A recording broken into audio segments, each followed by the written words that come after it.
안녕하세요. 예, 경영 독서 코치 겸 강사 양재우입니다. 예, 오늘 2차 시로 만나 뵙게 됐는데요. 지난주에 그 업로드한 타이너의 미래는 어떻게 제 동영상 잘 보셨나 모르겠네요. 다소 부족한 점이 있지만 앞으로도 계속 보완해서 더 좋은 이야기 들려드리도록 노력할 테니까요. 예, 오늘도 좀 열심히 잘 들어주시면 감사하겠습니다. 예, 오늘은 2차시죠? 예, 황제의 세계사인데요. 황제의 세계사 책에 대해서 본격적으로 알아보도록 하겠습니다. 그러면 준비한 파일을 보면서 진행을 해볼게요.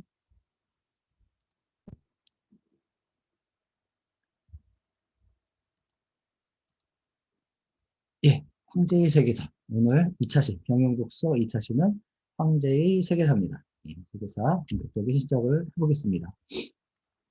제 소개는 지난번에 1차시에서 드렸으니까 이거는 패스할게요. 자, 황제의 세계사. 그 앞에 부제가 붙어 있습니다. 너무 재밌어서 잠 못 드는 황제의 세계사. 어떠셨나요? 이거 읽어보셨을 때. 저는 화가 났습니다. 솔직히. 너무 재밌어서 잠 못 드는. 예.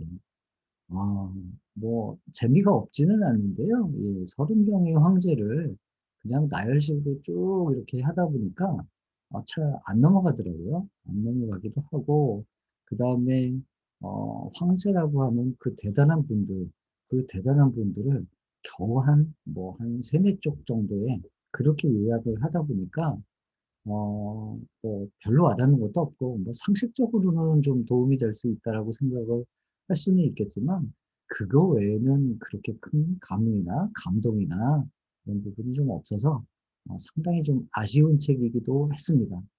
물론 이제 사람에 따라서는 좀 다를 수 있겠죠. 하지만 저한테는 너무 재밌어서 잠 못 드는 건 아니었던 것 같아요. 예. 이 책의 저자는 찾아봤더니 편저로 돼 있더라고요. 편저. 이 말은 무슨 얘기냐면 한 사람의 저자가 작가가 쓴 책이 아니라 여러 명의 사람들이 모여가지고서 편집을 한 책이라고 뭐 할 수 있는데요.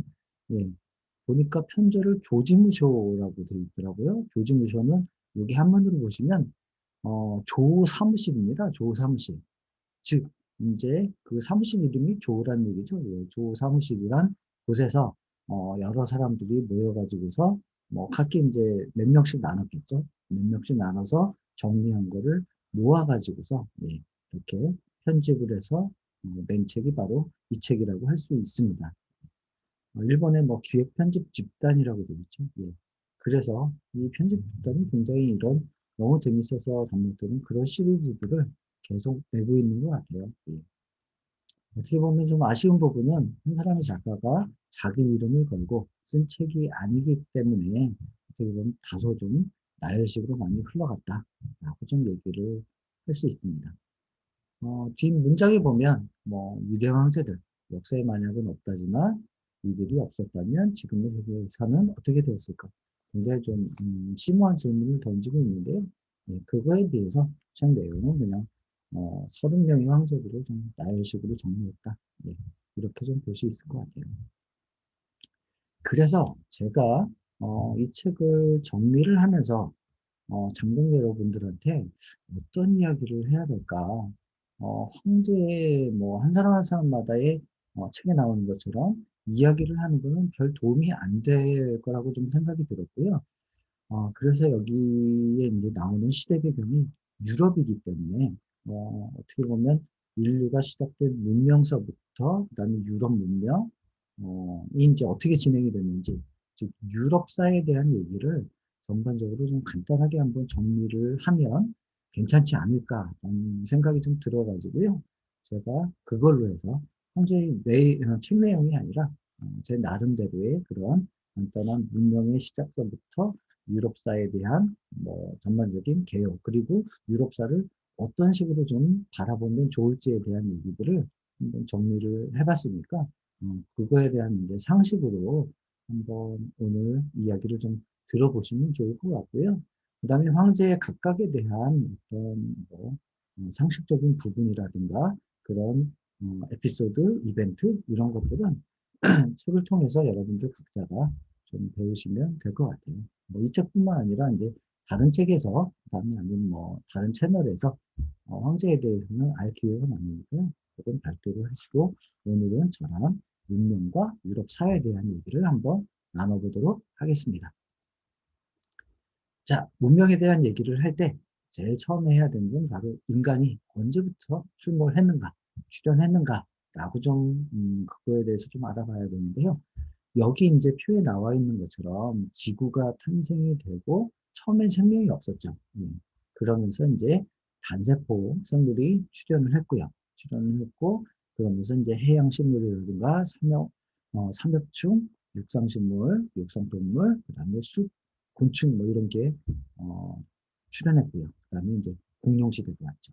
그리고서 인간이 출현을 했는데 하루를 12시간으로 했을 때, 환산했을 때 인간이 출현한 시기는 여기 나와 있는 거죠. 밤 11시 58분 43초. 뭐 인류가 출현한 건 거의 뭐 제일 늦게 출현했다라고 좀 볼 수가 있는데 인간이 뭐 지금 지구뿐만 아니라 모든 동물이라든가 식물이라든가 이런 걸 좌지우지하기 때문에 그 영향력만큼은 굉장히 좀 크다라고 좀 볼 수 있을 것 같아요. 음. 자, 지금의 인류는 이제 호모 사피엔스라고 불리는데요. 예, 이런 식으로 이제 해서 유인원부터 시작을 해가지고 점점 발달이 돼서 호모 사피엔스, 심슨이 됐죠. 예, 이거는 우스갯만하죠. 예. 자, 이분은 사피엔스라고 하는 책을 쓴 이스라엘의 역사학자 유발 하랄이라는 분인데요. 많이 들어보셨을 겁니다. 이분이 사피엔스라는 책을 통해서 인류의 문명을 일으킨 3대 혁명에 대해서 얘기를 하고 있습니다. 이 책에서. 첫 번째가 바로 인지혁명입니다. 두 번째, 농업혁명이고요. 세 번째, 과학혁명. 우리는 문명, 그러면 과학으로 일으켜진 그런 문명을 생각을 하는데요. 그거는 1700년대에 나중에 이제 뒤에 가서 근대에 가서 이제 과학이 발달이 되면서 그 혁명으로 인한 이제 문명이 더 발전이 되는 시기고요. 사실 뭐 문명이라고 한다면 크게 두 가지를 볼 수가 있습니다. 인지혁명, 농업혁명. 이 두 가지를 볼 수 있는데요. 첫 번째 인지혁명 같은 경우는 상상과 허구라고 되어 있는데요. 바로 이런 겁니다. 생각을 할 수 있다는 것, 꿈을 꿀 수 있다는 것, 그 다음에 더 중요한 것, 그것을 언어로 표현할 수 있다는 것. 글로 표현하는 건 나중 얘기죠. 예. 나중 얘기인데, 동물들을 한번 생각을 해보면, 식물도 마찬가지겠죠?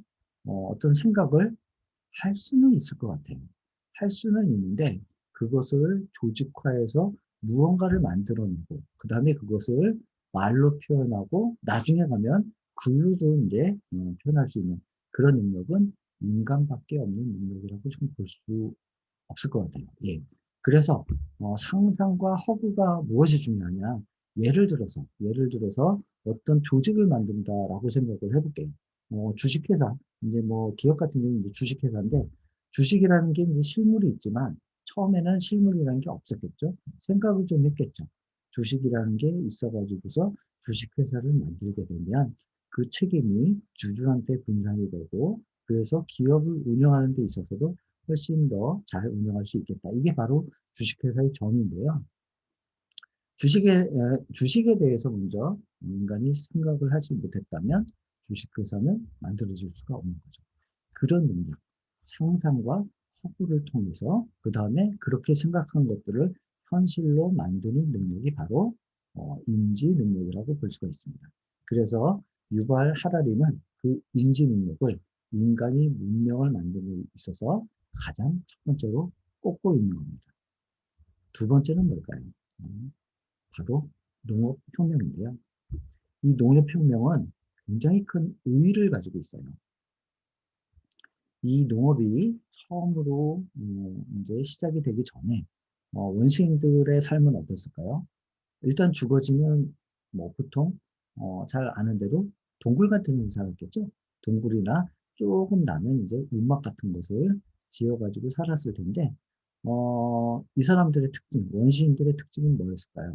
유목이죠, 유목. 먹을 것 자체가 동물이라든가 과일이라든가 이런 걸 채집을 해야 되기 때문에 한 곳에서 오래 살 수가 없었습니다. 예. 동물들도 잡고 나면 그 지역의 동물들이 이제 없어지니까 그 다음 지역으로 이동해서 살 수밖에 없는 거죠. 그래야 이제 먹을 것도 먹을 수 있고 과일이라든가 어떤 뭐 먹을 수 있는 식물을 채집해서 의식주를 이제 해결을 할 수 있는 그런 상황이 될 수밖에 없으니까 계속해서 돌아다닐 수밖에 없던 겁니다. 그러던 와중에 떨어져 있는 땅에 떨어져 있는 씨앗이 벼나 볼이나 밀이었겠죠. 그런 것들이 발아되고 누군가가 그것을 주워서 빻아서 이렇게 이제 쪄먹든가 뭐 했더니 먹을만 했던 거죠. 그러면서 사람들한테 그거를 이제 알려주기 시작을 하고 그 씨앗을 모아서 다시 심었더니 다시 이제 쌀, 그다음에 이제 그 밀 같은 것을 얻을 수 있다는 것을 알게 되면서 그때부터 사람들은 어떻게 했을까요? 유목하지 않았죠. 돌아다니지 않고 정착 생활을 시작하게 된 겁니다.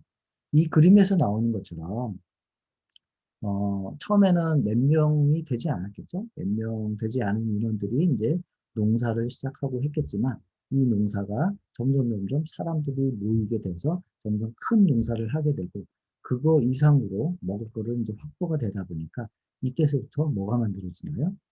예, 부족사회, 시족사회, 부족사회 뭐 이런 식으로 이제 점점 그 형태가 커지게 되는 겁니다. 그래서 농업의 의의는 굉장히 유목에서 그다음에 이제 그 정착으로 가게 되고요. 예. 그다음에 이러한 시족, 부족의 형성이 돼서 더 많은 사람들이 모여 살 수 있는 환경을 제공했다라고 좀 볼 수가 있습니다. 자, 그래서 크게 네 가지를 볼 수가 있는데요. 유목에서 정착 생활로의 변화가 이제 농업혁명이 만든 첫 번째 이유고요. 두 번째, 수렵이 이제 끝났죠.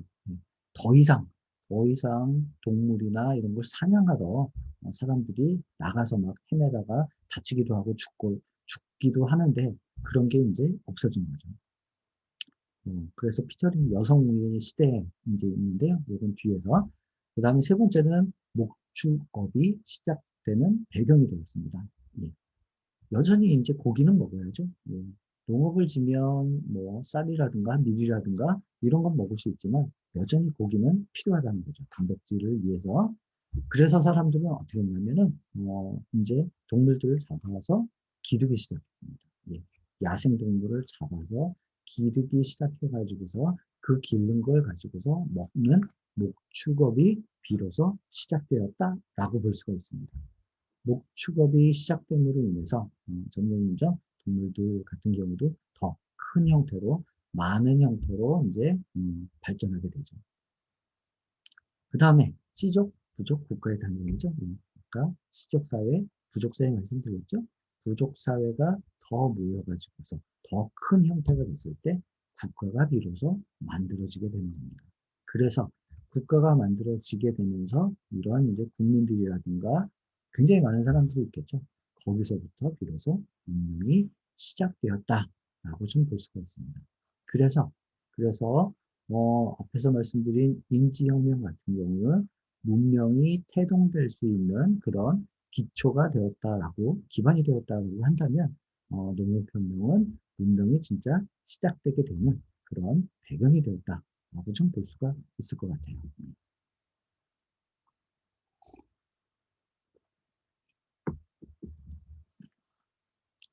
자, 유목에서 정착생활로의 시작은 여성의 시대의 시작이라고 얘기를 할 수가 있습니다. 물론 이제 뭐 우리나라의 이제 조선시대나 그다음에 이제 외국 사례 또 뭐 남성 위의 그런 시대가 있지만 사실은 철저하게 원시 시대를 봤을 때 수렵을 하는 경우에는 남자들이 나가서 동물 사냥을 못 해오면 어떻게 되나요? 식구들은 다 굶을 수밖에 없죠. 그래서 생사권 자체를 남자들이 쥐고 있다라고 할 수가 있는 그런 시대였는데요. 예, 농업이 되면서 앞에서 그림에서 본 것처럼 여자들도 농사를 질 수 있죠. 그 다음에 동물들 목축업을 할 수도 있고, 물론 이제 힘든 일은 또 남자들이 해야 되긴 하지만, 남자들은 그 전에 뭐 초원으로 야생으로 헐헐 돌아다녔는데, 농업이 시작되고 나서는 이제 집에 묶여서 농사를 해야 되는 그런 상황이 만들어지고 만 겁니다. 그래서 여기 요 분은 이제 역사 속의 영웅들이라는 책을 쓰신 윌 듀란트란 분인데요. 역사 철학자입니다. 이분은 이 책에서 뭐라고 얘기를 하냐면, 남자는 여자에게 공물을 바치는 존재이자 그 다음에 여자가 길들인 마지막 동물이다 라고 얘기를 합니다. 예. 조금 우스갯소리 좀처럼 들릴 수도 있는데요. 사실 이건 맞는 것 같아요. 예. 지금 사회 같은 경우는 점점 좀 더 여성 우위의 시대로 가고 있죠. 근데 원시 시대가 꽤 길었잖아요. 그래서 남자들의 몸속에 그 DNA는 아직 이제 수렵에 대한 것이 남아있는 것 같아요. 그러다 보니까 결혼을 하고 나서도 남자들은 집에 붙어 있지 못하죠.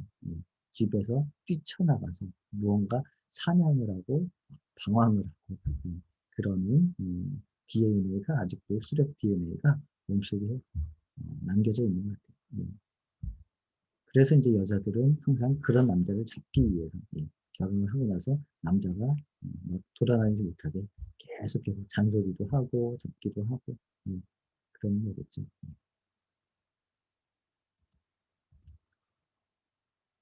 자, 농업혁명을 통해서 국가가 탄생이 되는데요.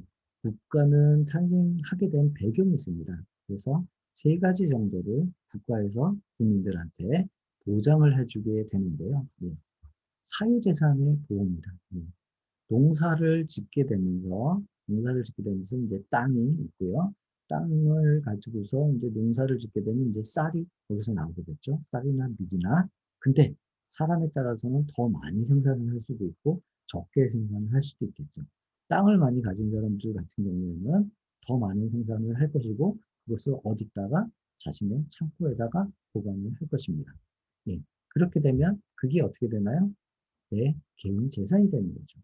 그래서 예전에 보릿고개 얘기가 많았는데요. 1950년대, 60년대까지 이제 보릿고개가 있었다라고 얘기를 하죠. 그때 같은 경우에는 농사졌던 쌀이나 먹을 것이 다 떨어지니까 그때부터는 뭐 나무 뿌리든 뭐 나무 껍질이든 먹을 수 있는 것들은 다 먹는데 그럼에도 배가 고파서 이제 부자들한테 가서 쌀을 빌려 쌀을 빌려서 그것을 먹고 나중에 이제 농사를 진 다음에 다시 이자를 붙여서 갚는 그런 형태의 이제 사유재산이 시작이 되는데 사유재산 때문에 뭐가 일어났나요? 굶주림에 심하다 보면 전쟁도 일어나겠죠. 폭동도 일어날 것이고 그래서 국가에서는 그런 사유재산을 보호해주는 보호막으로서의 역할을 하게 됩니다. 그리고 두 번째는 뭐 전쟁이나 뭐 이런 거 났을 때 어, 가령 다른 국가에서 우리나라를 쳐들어왔다. 그러면 국가에서 그걸 지켜주죠. 만약 그걸 못한다면 목숨은 어떻게 되나요? 죽을 수밖에 없죠. 그러다 보니까 국가에서는 국민들의 목숨, 안전을 위해서 그런 보호막이 되어준다라고 좀 할 수 있고요. 그 다음에 세 번째는 결혼제도의 보장입니다. 예전에 시족이나 부족사회 같은 경우에는 결혼제도 자체가 없었습니다. 결혼제도는 이렇게 추이를 거슬러 올라가면 국가가 만들어지면서 생겼을 거라고 추정을 하는데요. 이 결혼제도는 또 어떻게 보면 예를 들어서 힘 있는 사람들, 국가의 왕이라든가 그런 이제 관리라든가 그런 사람들 같은 경우는 이제 권력도 있고 힘도 있고 그다음에 경제적인 그런 부분도 있다 보니까 어 뭐 자기 자손을 이제 자식을 낳기 위해서는 여자들이 필요하겠죠. 여자들은 이제 마음껏 일부 소위 일부 다처제가 되는 거죠. 근데 이제 결혼 제도가 없다 보니까 그런 여자들을 마음껏 취할 수 있었던 겁니다. 근데 돈도 없고 경제력도 딸리고 그런 이제 평민들 같은 경우는 어, 어떻게 보면 자기 자식을 낳을 수도 없는 상황인 거예요. 그러다 보니까 거기에 대한 이제 불만이 많았고 국가에서는 그런 평민들의 불만을 들어줘 가지고서 어떻게 하냐 그러면 결혼 제도를 만들어서 1대1, 남자 한 명이 여자 한 명은 결혼해서 자식을 낳고 사는 것을 법으로 정한다. 이것이 바로 결혼 제도의 시작이라고 볼 수가 있습니다. 예, 그래서 어떻게 보면 국가에서 이런 평민들, 일반 국민들의 그런 이제 종족 보존의 그런 권리를 어느 정도 이제 해주기 위해서 결혼 제도를 만들었다라고 좀 볼 수가 있고요. 결혼 제도를 만들었으면 그거를 이제 보장을 해줘야 되겠죠. 그게 바로 국가의 역할이었다라고 좀 볼 수가 있습니다. 그래서 국가가 이런 세 가지를 해주는 조건으로 그 국가 안에서 사는 국민들은 어떻게 해야 될까요? 여러 가지 책임을 지죠. 먼저 세금을 내야 되죠. 예, 국가가 운영되기 위한 그런 비용의 부담으로서 본인의 일정 소득만큼에 대해서 일정 비율로 해서 세금을 내야 되고, 그 다음에 전쟁이나 어떤 뭐 그 국가에서 무언가를 진다했을 때 군으로도 나가야 되고, 그 다음에 용역 일을 이제 가서 해야 되는 부역의 의무도 이제 지게 되는 거죠. 그래서 어떻게 보면 국가와 국민은 서로 상부상조하면서 살아가는 그런 제도의 하나다라고 좀 볼 수가 있을 것 같습니다. 자, 이거는 불을 찾아서라는 영화인데요. 1981년이니까 무려 40년이 됐네요. 40년이 된 영화인데 저는 이 영화를 대학생 때 본 것 같아요. 대학생 때 봤는데 프랑스 영화고요. 프랑스 영화고 불을 찾아서라는 제목처럼 이런 원시인들이 아마 여기에 나오는 원시인들은 부족이라기보단 시족 쪽에 가까운 것 같아요. 시족 사회에 그런 이제 그 하는 원시인들이 이제 불을 만나면서부터 불을 활용하고 뭐 이런 얘기들이 있는데 어, 일단 되게 재밌습니다. 예, 재밌고 물론 이제 여기 보시는 것처럼 좀 적나라한 장면들도 좀 많이 나오는데 꽤 어떤 볼만한 이야기들이 펼쳐지고 있고요. 재밌는 건 뭐냐면 프랑스 영화인데 자막이 없어요. 이 영화는. 왜 자막이 없을까요? 원시 시대 때 언어를 사용하지 않았겠죠. 그러다 보니까 이 사람들은 말을 하지 않습니다. 하는 그런 이제 뭐 의성어 같은 얘기들은 하지만 말을 안 하기 때문에 굳이 자막이 필요가 없고요. 그러다 보니까 여기에 이제 영화에 출연한 배우들은 어땠을까요? 대사가 없으니까 다 몸으로 해야 되잖아요. 근데 기가 막히게 표현을 잘 해냈습니다. 그래서 나중에 시간이 되실 때, 이 영화를 꼭 한번 보시면, 당시 원시인들의 생활, 그 다음에 불하고의 그런 관계, 원시인들이 어떻게 성장해 나가고 발전해 나가는지에 대한 그런 얘기들을 되게 재밌게 볼 수 있으니까 꼭 한번 이 영화는 보시기 바랍니다. 강추입니다, 강추. 자, 이제 지금까지 문명에 대한 얘기를 말씀을 드렸고요. 문명에 대한 이야기를 이제 끝내고, 그 다음으로는, 이제 유럽사에 대한 얘기, 유럽 문명에 대한 이야기를 좀 드릴까 합니다. 예. 유럽 문명을 설명하기 위해서는 세 가지 정도를 알고 있으면 굉장히 좋습니다. 이 세 가지는 뭐냐면요. 첫 번째, 그리스 로마 신화, 그리스 로마 신화. 두 번째는 종교입니다. 종교, 기독교의 힘이고요. 세 번째는 게르만족의 전쟁입니다. 게르만족의 전쟁. 그리스 로마 신화, 로마 문화 같은 경우는 세계사에 가장 큰 영향력을 미쳤죠. 대단한 국가들이었죠. 그리스, 로마. 전 세계 역사를 굉장히 화려하게 장식한 그런 그리스, 로마 시대의 문화라고 좀 볼 수가 있고요. 두 번째, 종교 같은 경우는 특히 이제 그 유럽 같은 경우는 카톨릭을 이제 많이 얘기를 하는데요. 전 세계 대규모로 이제 구성된 조직이죠. 조직이고 황제가 있고 주교가 있고 그래서 엄청난 규모의 성장으로 대응되는 그런 교회의 힘이라고 좀 볼 수가 있고요. 세 번째는 게르만족의 전쟁인데요. 이 게르만족은 대로마 제국을 정말 어마어마한 규모와 힘을 가졌던 대로마 제국을 멸망시켰죠. 붕괴시켰죠. 그래서 그 이후에 로마가 이제 붕괴가 된 다음에 수많은 왕국들, 국가들이 형성이 됐다가 또 사라지고 이게 이제 계속 반복이 되는데요. 중요한 건 뭐냐면 이 게르만족이 로마를 붕괴시켰지만 그럼에도 불구하고 그리스 로마의 문화만큼은 그대로 이어갔다라고 좀 볼 수가 있고요. 더불어서 이 게르만족이 들어와서 로마 카톨릭하고 또 융합이 됨으로 인해서 새로운 문화를 만들어냈다라고 좀 볼 수가 있을 것 같아요. 하나하나씩 한번 얘기를 해볼게요. 고대 그리스를 먼저 한번 보자면은, 고대 그리스는 도시국가였어요. 예.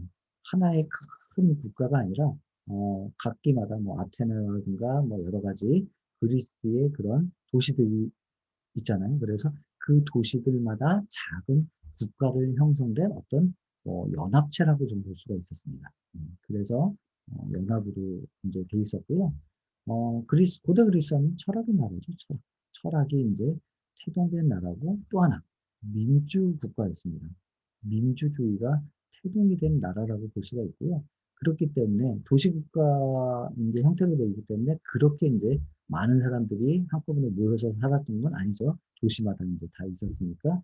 그래서 도시에 있는 남자들은 뭔가 이제 그 국가적으로 뭔가 결정을 해야 되고 행동을 해야 됐을 때 모여가지고 투표를 하고 의견을 나눠가지고서 그런 이제 시행을 했던 민주주의가 바로 고대 그리스에서 시작이 됐다라고 할 수가 있습니다. 그래서 고대 그리스에는 그런 이제 개방적인 그런 문화뿐만 아니라 학문에 대한 열정들이 많았고요. 그러다 보니까 정말 대학자들이 많이 활동했죠. 소크라테스라든가 소크파테스라고 하는 소크라테스라든가 너 자신이 알라 하면 그 다음에 플라톤 소크라테스의 제자죠.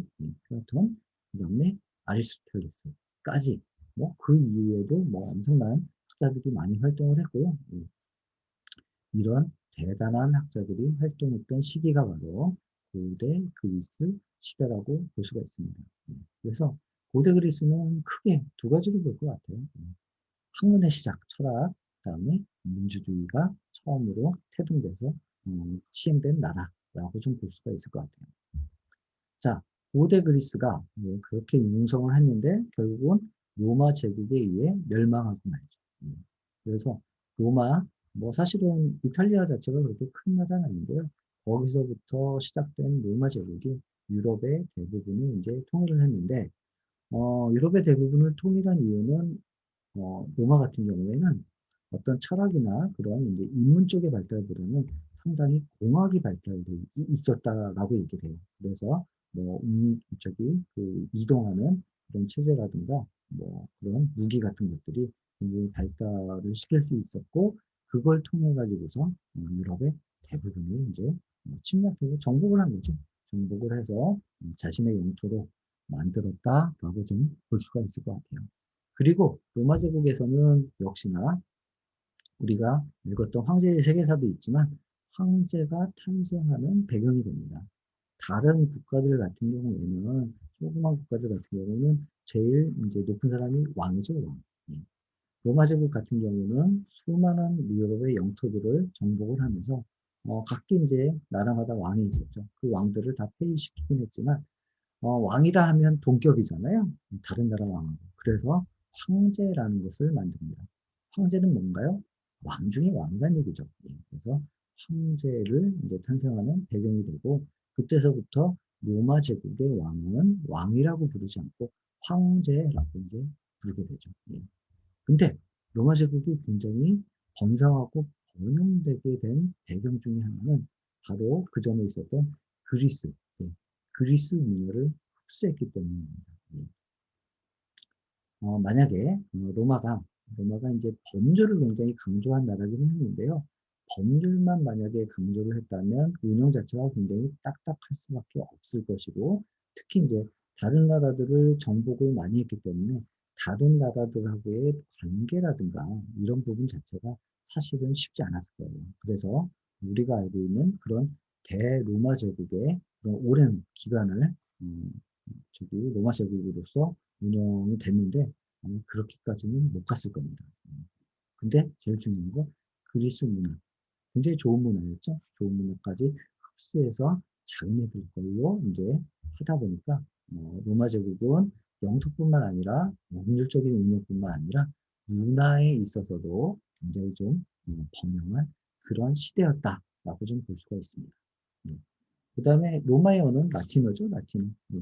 그래서 로마의 귀족 같은 경우는 로마 제국의 귀족 같은 경우에는 자기네들 이제 로마어는 라틴어뿐만 아니라 그리스어도 대부분 했다라고 합니다. 그래서 문화를 이제 배우기 위해서 그리스어까지 같이 구사할 줄 알았다라고 얘기를 해요. 그 다음에 이제 로마 시대에 와서 본격적으로 된 거는 다른 나라 정복을 통해서 귀족이 생기고 그다음에 평민이 있겠죠. 그리고서 하나 더 노예가 만들어집니다. 다른 국가들의 국민들을 이제 국가를 정복하고 거기에 있는 사람들을 데리고 와서 뭘로 만듭니까? 자기들의 노예로 만들죠. 그래서 로마 시대는 귀족, 평민, 그리고 노예가 있었다. 그렇게 보시면 될 것 같아요. 그래서 노예에 대한 얘기들은 굉장히 많죠. 예. 로마에 가보면은 콜로세움이라고 하면, 뭐 어떻게 보면은 뭐 공연장이라고 볼 수도 있는데, 대부분 거기서 이제 전투라든가 뭐 이런 거를, 싸움이라든가 이런 거를 시켜놓고 로마 시민들이 구경을 하는 그런 장으로 많이 쓰였는데, 그게 이제 글래디에이터라는 영화가 있죠. 그 영화를 보면 그 안에서, 글래디에이터는 검투사라고 하는 뜻인데요. 예. 콜로세움 안에서 뭐 목숨을 걸고 그런 검투 대결을 벌이는 그런 검투자의 얘기들을 좀 확인을 할 수가 있죠. 자, 유럽 문명을 형성한 3요소 중에 첫 번째는 그리스 로마의 문화다라고 보시면 되고요. 두 번째는 종교입니다. 종교. 기독교의 힘인데요. 그래서 이런 그 유럽 문명에서 유일신을 믿는 기독교가 드디어 탄생을 했다. 그 전까지 그리스 시대나 이제 로마 시대 때 이제 기독교가 탄생을 하게 되는데요. 그 전까지는 어떻게 보면은 유일신이 아니라 어떤 뭐 지역적으로 뭐 각기 이제 지역별 신, 그다음에 이제 지역신이라고 할 수 있겠죠. 그다음에 이제 미신이라든가 이런 게 이제 굉장히 많았는데 유일신을 믿는 기독교가 본격적으로 이제 탄생이 되게 되는 게 예, 어, 그리스 로마 시대라고 얘기를 할 수가 있습니다. 그래서 종교의 분파가 있는데요. 종교를 조금 쉽게 설명을 해보자면 일단 유대교, 그리스도교, 이슬람교. 그리스도교는 기독교라고 부릅니다. 그다음에 이슬람교가 있는데 요거는 다 성서에 기반을 두고 있어요. 성경이죠. 바이블. 바이블은 우리가 지금 현 시대 때 보는 바이블은 그 안에 보면 두 가지가 있죠. 구약이 있고 신약이 있죠. 구약은 그 옛날의 이야기들이고요. 신약은 예수 이후에 예수님이 전해준 그런 이야기들을 모아서 한 것이 바로 신약이라고 볼 수가 있는데요. 요거를 어떻게 바라보느냐에 따라서 종교가 달라집니다. 예. 유대교 같은 경우는 사실 예수 같은 경우도 유대인이죠. 그래서 유대교가 어떻게 보면 이런 종교가 시작된 처음이라고 좀 볼 수가 있는데요. 유대교 같은 경우에는 구약은 믿습니다. 구약은 신봉을 하는데 신약은 믿지 않아요. 좀 의외죠?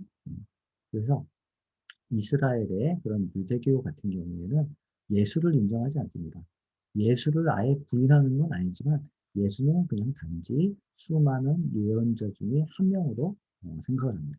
그래서 구약만 굉장히 신봉을 하고 구약을 지키기 위해서 그다음에 율법이라든가 그런 것을 시행하기 위해서 하는 종교가 바로 유대교라고 할 수가 있고요.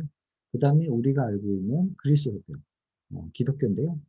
여기 보시면 기독교 같은 경우에는 그리스도교가 로마 카톨릭, 카톨릭이 이제 우린 천주교라고 부르죠. 로마 카톨릭이 있고 프로테스탄트, 개신교입니다. 개신교. 우리가 대부분 이제 기독교라고 부르는 거는 사실은 그리스도교를 기독교라고 부르는 게 맞는 거고요. 훨씬 더 범위가 큰 겁니다. 예. 우리가 부르는 기독교라고 부르면 안 되고요. 개신교가 정확한 말입니다. 아니면 프로테스탄트라고 불러야 되고요. 이 개신교 안에는 우리가 잘 알고 있는 장로교, 감리교, 침례교 뭐 이런 것들이 이제 또 분파로 나눠지고 있죠. 예. 그 다음에 여기 보시면 동방정교회라고 있습니다. 예. 정교회라고 있는데 요거는 이제 우리나라는 별로 이 영향이 별로 없습니다. 그래서 옛날에 보면 그리스 정교회인가 러시아 정교회 쪽이 유명하고요. 예.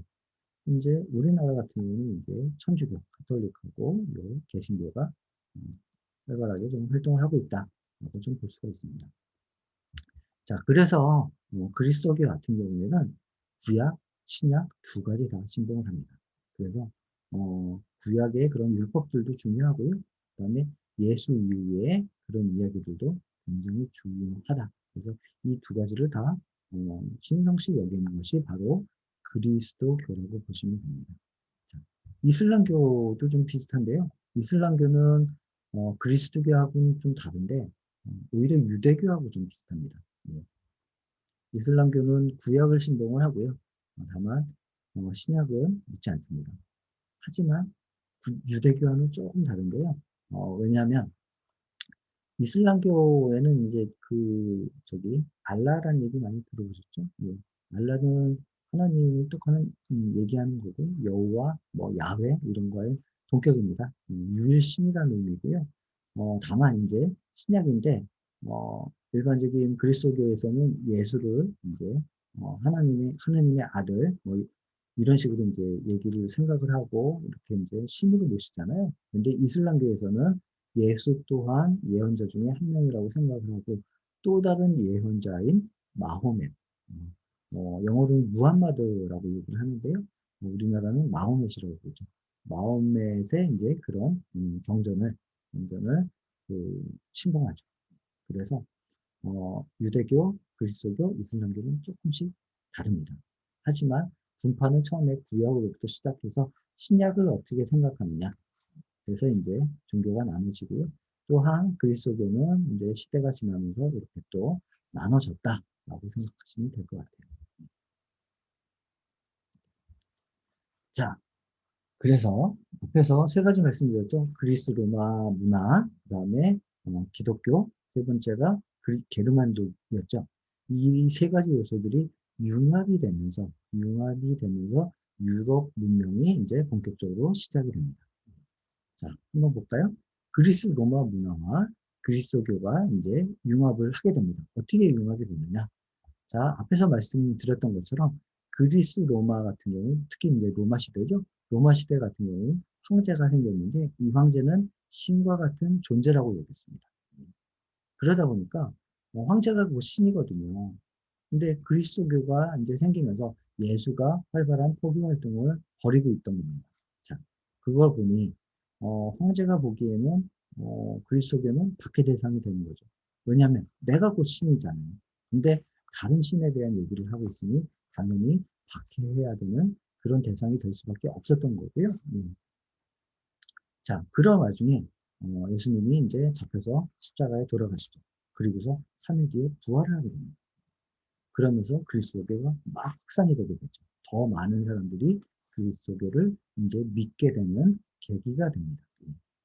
그게 이제 굉장히 많이 확산이 되다 보니까 로마 황제 입장에서는 좀 당황하게 됩니다. 당황하게 돼서 로마 황제 중에서는 굉장히 늘어나고 있는 그리스도 교인들을 어떻게 보면 박해하고 배척하는 게 아니라 내 안으로 좀 흡수를 해야 되겠다. 그래서 내 권력을 좀 더 가져야 되겠다라고 생각을 하게 됩니다. 그 첫 번째 인물이 바로 황제의 세계에도 나오는 콘스탄티누스 황제입니다. 그래서 콘스탄티누스 황제는 어떻게 하느냐? 그리스도교를 박해 배척하는 게 아니라 승인을 해줍니다. 종교의 하나로서 인정을 해주는 거죠. 인정을 해주죠. 그래서 그때서부터 그리스도 교인들은 이제 죽음에 대한 걱정 없이 순교에 대한 걱정 없이 이제 포교 활동도 하고 종교 활동, 신앙 활동도 할 수 있게 되는 거죠.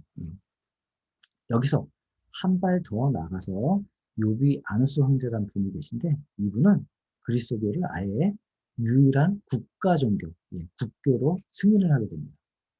그때서부터 어떻게 되나요? 그리스도교의 지위는 굉장히 올라가게 되는 거죠. 국교로 이제 승인을 해준 거니까요.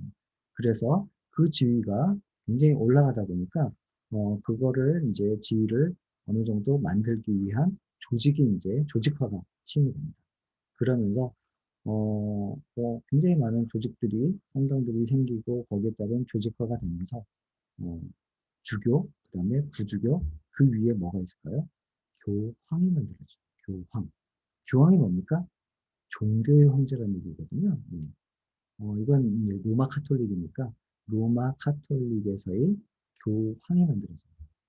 음, 그러면서 이제 교회라고 하는 또 하나의 제국이 탄생하게 되는 거죠.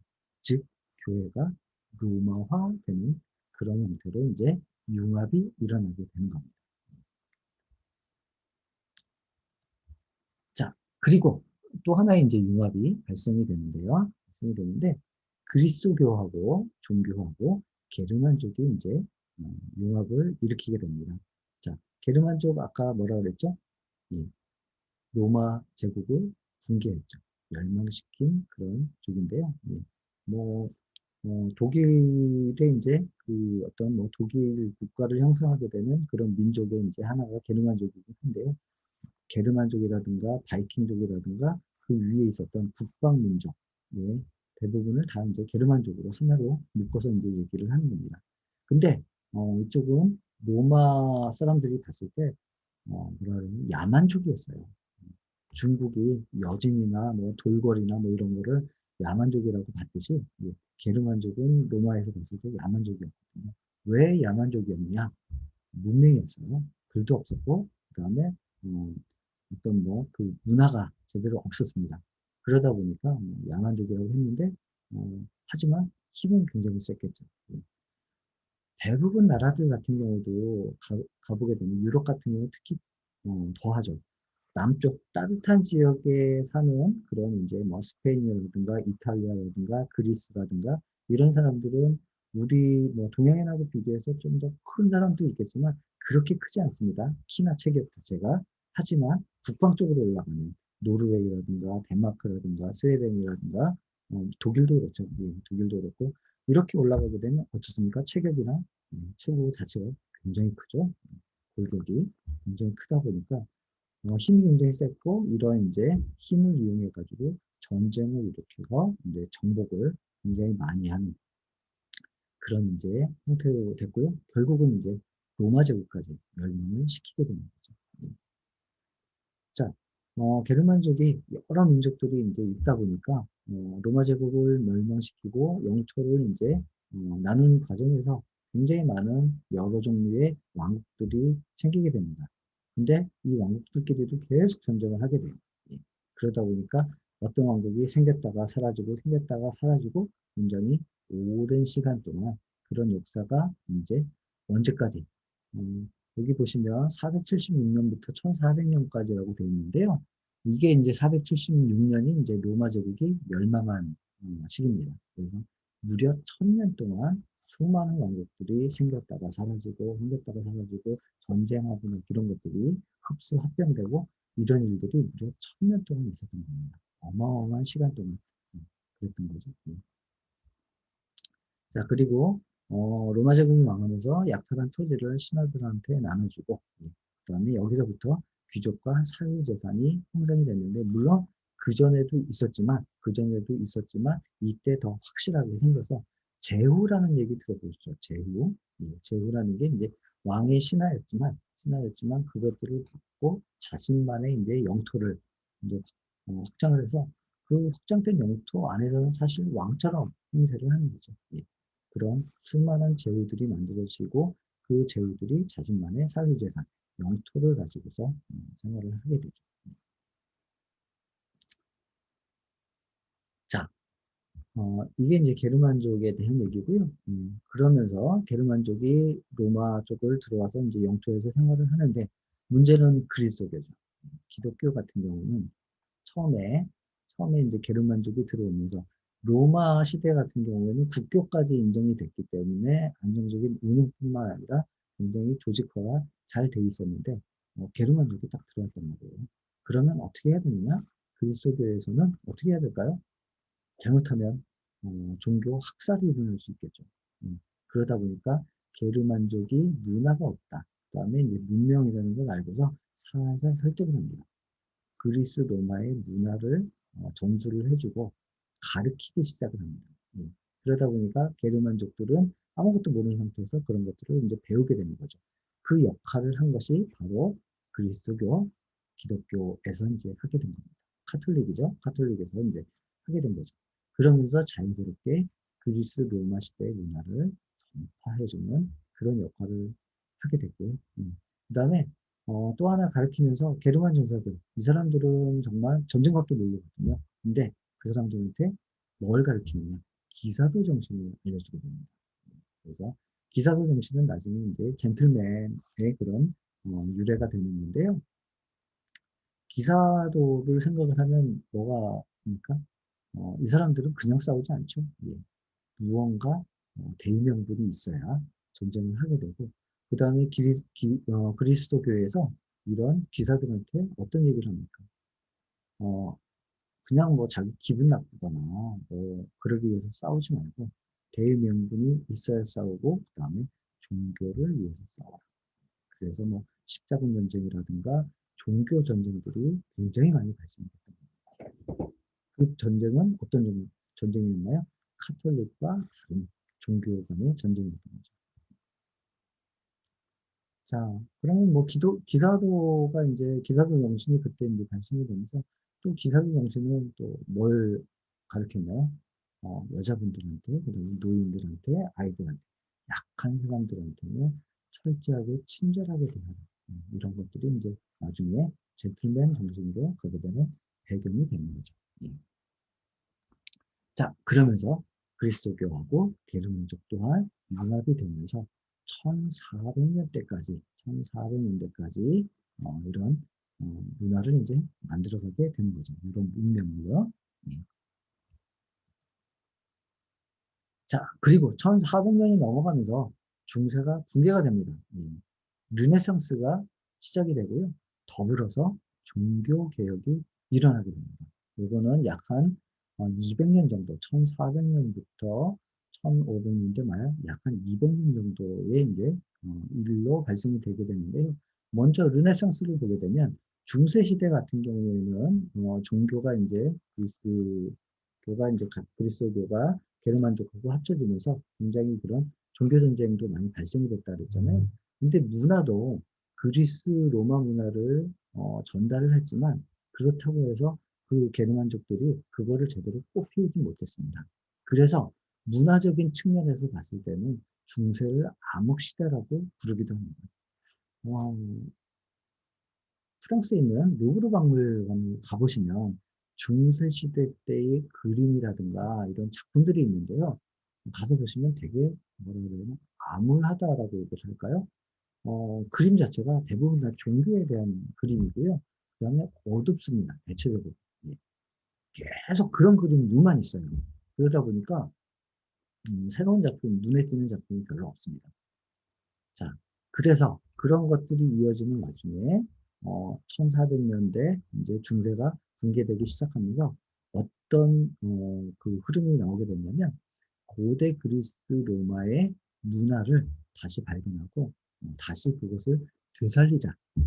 클래식이라는 게 고전이잖아요. 이 고전을 되살리자라는 운동이 벌어지게 되고요. 그게 바로 르네상스의 시작이라고 볼 수가 있습니다. 그래서 문화적으로는 르네상스가 시작이 됐고 더불어서 1500년대부터 1400년대 말부터 해가지고 상업과 무역이 발달하게 됐는데요. 콜럼버스 잘 아시죠? 1492년에 콜럼버스가 대항해를 하죠.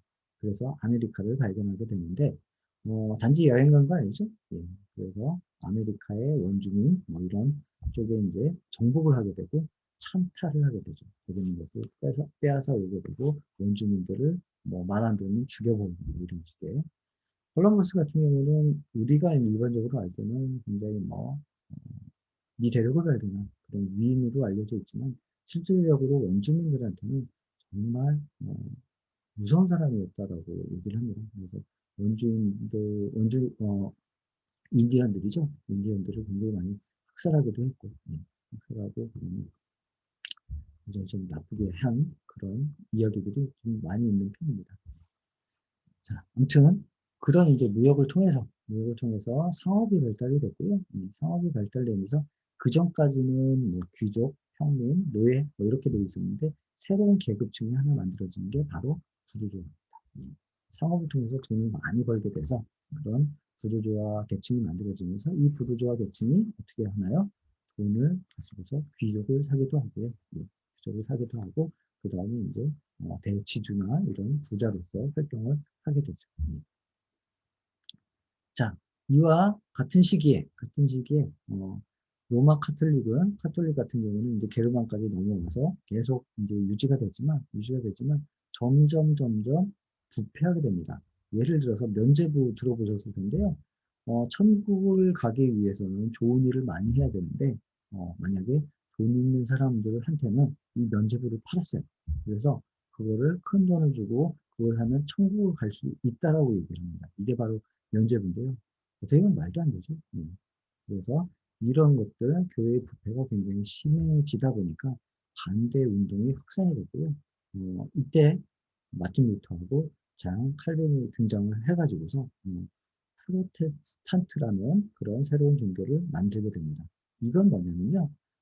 교회가 아니라 꼭 교회를 가지 않더라도 성서를 읽고 성서에 맞는 생활을 하게 되면 구원을 받을 수 있다라고 얘기를 하는 겁니다. 그래서 철저하게 개인적으로 신앙심을 강조한 것이 바로 프로테스탄트라고 얘기를 할 수가 있고요. 이 프로테스탄트가 이제 나중에 미국을 거쳐서 우리나라로 들어와서 이제 개신교로 자리를 잡게 되는데 지금의 개신교는 처음에 그런 이제 프로테스탄트로서의 어떤 정신이 글쎄요 이어지고 있다라고 어느 정도 이어지고 있다라고 볼 수가 있는데 사실 그것도 좀 변형이 됐다라고 좀 볼 수 있겠죠. 예. 그리고 이 프로테스탄트는 기존에 있던 카톨릭하고 굉장히 많은 전쟁을 치르게 됩니다. 그러다가 나중에는 공존을 하게 되죠. 예, 같이 시대를 살아가게 되는 그런 역할을 하게 됩니다.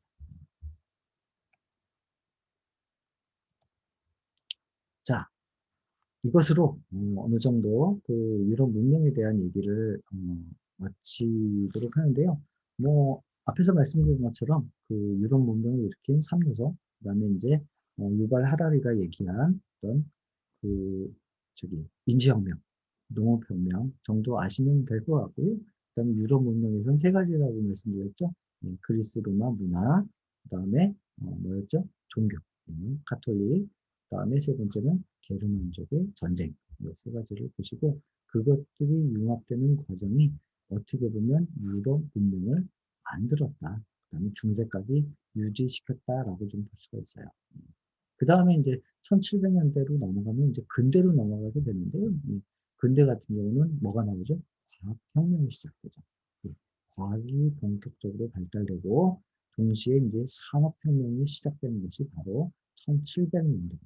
그러면서 이제 과학의 발달로 인해서 그것이 이제 현대로 넘어가는 그런 배경이 된다라고 보시면 될 것 같아요. 자, 황제의 세계사에 대한 내용보다는 제가 이런 쪽에 이제 이야기를 드렸는데요. 어떻게 보면 이게 좀 간단하게 좀 정리가 되는 배경이 되지 않을까 싶은데요. 요 시기들이 그 황제들이 활동했던 시기들하고 겹쳐지니까 나중에 보셨더라도 나중에 그거를 한번 생각을 하시면서 보시면 더 좀 와닿지 않을까 생각이 듭니다. 예, 2차 시는 이걸로 마치고요. 우리 3차 시에는 바로 유책을 해야 되는데요. 잘 안 보네요. 가상대비에 대해서. 아버지도 나를 슬퍼했다라는 시집인데요. 시집을 가지고서 시에 대한 얘기를 나누면서 3차 시를 준비할까 합니다. 자, 50분이 좀 넘네요. 넘는 시간 동안 제 이야기 들어주셔서 감사드리고요. 다음에 3차 시로 다시 뵙겠습니다. 자, 다음 시간에 뵐게요. 자, 안녕. 고맙습니다.